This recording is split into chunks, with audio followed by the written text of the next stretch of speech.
welcome to another LTR. This is LTR edition 6. Today I'm going to be interviewing Gitte. Gitte, if you'd like to join, and we can dive right in. We know that online dating is booming.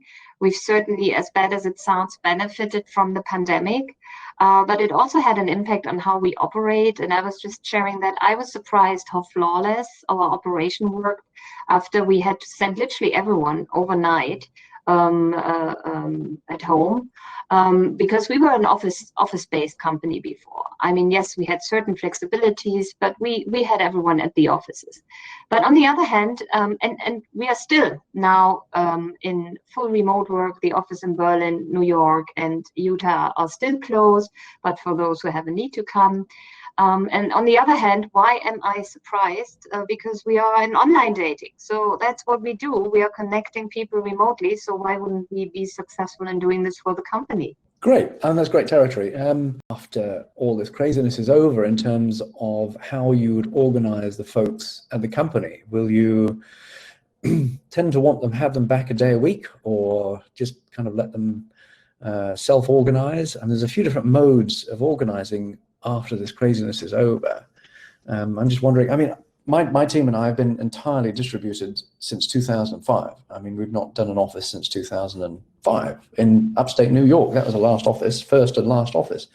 There are definite pluses and minuses to being remote, but it sounds like your teams are enjoying being remote and you're not seeing a productivity fall. Is that accurate? Correct. Productivity remains stable. Sometimes even increased for some departments, which was certainly interesting to see. On the other hand, we are growing as a company. We are making investments in people. And for us, the big question is, how much office do we need to drive the Spark culture, to drive innovation, and to drive growth? Because it's one thing for us to be remote. When you're executing, you have a very clear strategy. But when you're in growth mode, I think it's relevant for people to get together. And how we are approaching this, I mean, there will for sure be more flexibility than before. But what is really important, and what I'm busy with as the COO of the company together with our HR team, is to analyze, what do we need the office for? What is really happening at the office space? And it's very interesting. We've done a little survey with the managers, just asking simple question. When your team is at the office, what are they talking about? Is it business or private or trivia? And this would be my recommendation, not to jump to conclusions whether a hybrid solution is good, or office first or remote first, but really check in what your teams are doing at the office. Not in the sense of doing a productivity check and is everyone like really working 8 hours, but what are they enjoying about being at the office? And I think when we've analyzed these data and we've looked in a couple of models, there are great companies out there that are handling this in a very interesting way. We will find our way, but it will likely be a mix, I think, as for most companies. How many people do you have in Berlin versus New York and Utah? Well, the majority of our workforce is in Berlin. Currently, we are around 210 in Berlin, probably about 50 distributed between Utah and New York. Utah is mostly our customer care service team for the North American markets. And in New York, as everyone knows, Spark is Berlin headquartered, but New York Stock Exchange listed. And that calls for a reporting team, a finance team being in New York. Got you. On the subject of public companies, we talked a bit about this before. It's like, I think we've got a few folks in the audience that would aspire to having a public company and IPOing. You're co-running a public company. What are the realities of this? And would you recommend the experience? Well, I would say, summarizing, it's a lot of blood, sweat, and tears. No, it's of course, it's very exciting to be publicly listed. And I certainly understand the wish to eventually crown your career by taking a company IPO. But it requires very solid preparations. It's a highly regulated environment you're working in. It comes with substantial costs. So you should make sure that you're ready for it. Because allowing investors or being traded on the open market comes with a lot of responsibilities, and this is manifested in very well thought of rules. So when you're thinking about an IPO, expect that the way how you're working has to change substantially, and especially when you are a startup and you appreciate the agile, fast-pacing environment. I think the biggest challenge for IPOing is to combine this with very disciplined and rigid procedures, not only around financing, but reporting, generally disclosing information, and certain behaviors. So I think take your time. I mean, my recommendation is take your time. Assess your IPO readiness and ask yourself, is this really the way you should generate money? If you don't think that you're ready and that you get the financing out of trading at the open market that you need, for example, to finance M&A, etc., think twice. Then it's maybe not worth it. Don't forget, in the end, going IPO is not to have a beautiful ticker as us love, which I personally I can understand that we never gave this up. But it's a source for capital. It's a source for financing. So you need to think about, is it really the true source? Do I get enough liquidity in out of the market to make it worthwhile? And of course, Bumble's IPO'd now, and that's been, they've done very well. What's your thoughts on their valuation? Well, I compare it to our valuation, and I feel we are terribly undervalued. I think what Bumble does is really, and I appreciate and I welcome and I invite everyone who is ready to go IPO, because I think it will create a lot of awareness for the dating market.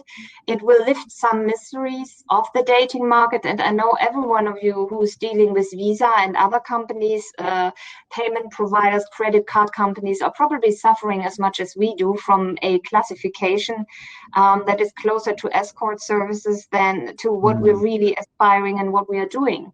So with Bumble now having IPO, Match being publicly listed, the Meet Group, a couple of others, we are getting the attention we deserve, and we are also seeing the immense potential the online dating market offers. Because what Bumble did, and what I really, really like, is they're going beyond online dating. They are all about female empowerment, and I think empowerment, irrespective of the target group we have, is what unifies us and what is one of the key markers for online dating. So I think it's great they went IPO. Their value, difficult to say. I mean, read the numbers, do the math, but it's great to have them on board, and we're certainly all benefiting from it. I can't help thinking that for any companies that are at, I mean, you're at scale, they're a considerable scale. Match is a behemoth, and each of those members is a potential investor and perhaps someone that's also, spreading the word. So I think they've got some advantage in that respect as well.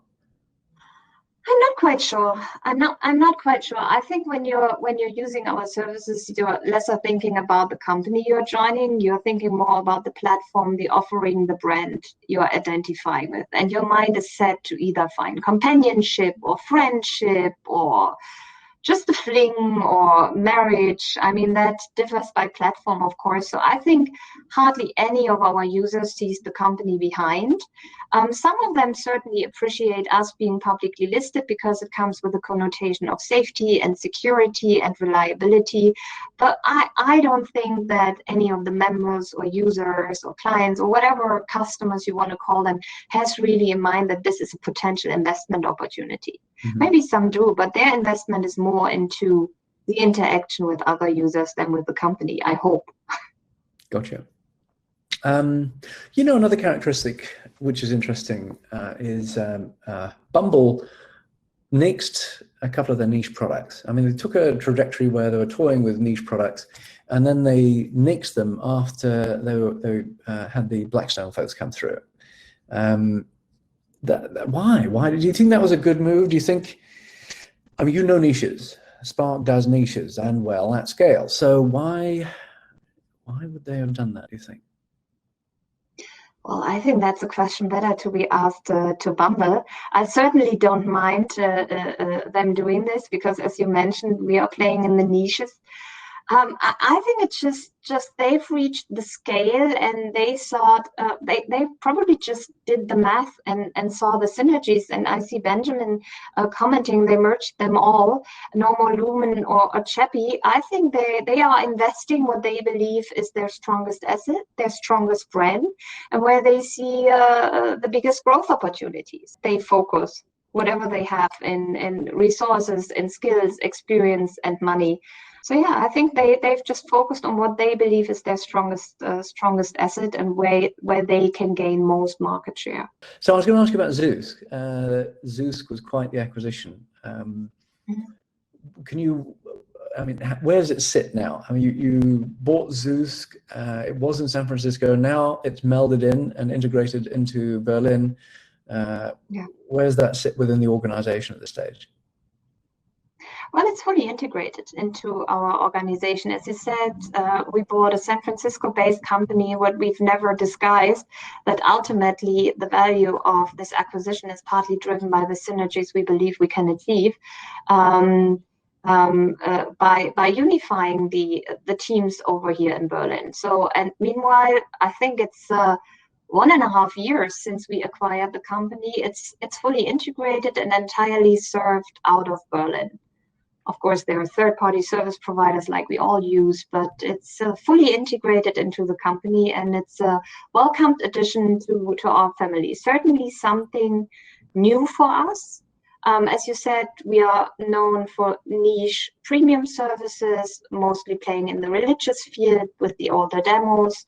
And Zoosk from the outside seemed to be a little bit an odd animal in our portfolio. But when you look at it, when you look at the users, it makes perfect sense for us. Gotcha. And have you changed the position of Zoosk at all since it was acquired? How would you define its USP at this stage? I think we've like all of us, we're constantly revisiting our brand positioning. Is it still up to date? Is it still relevant for the target audience? Because yes, some of our brands could grow older, but not many. Because I mean, the churn is an issue. So you need to constantly be up to date. And so we've certainly done our homework for Zoosk, and I think there are exciting things to be expected to see this brand remaining relevant. Any plans for Zoosk to add live streaming? Well, we've done. I mean, we've like everyone in the industry, we've thought about it. I mean, certainly live streaming became a huge topic, and what we've done is we thought about video to add video, but asking our users, we found that they were not so keen using it. Yes, if it was offered, maybe, but there wasn't such a big need. But obviously now with a couple of leading brands moving into more what we call social discovery, that's certainly something to be considered. Has the shuttering of Lumen helped sell the singles?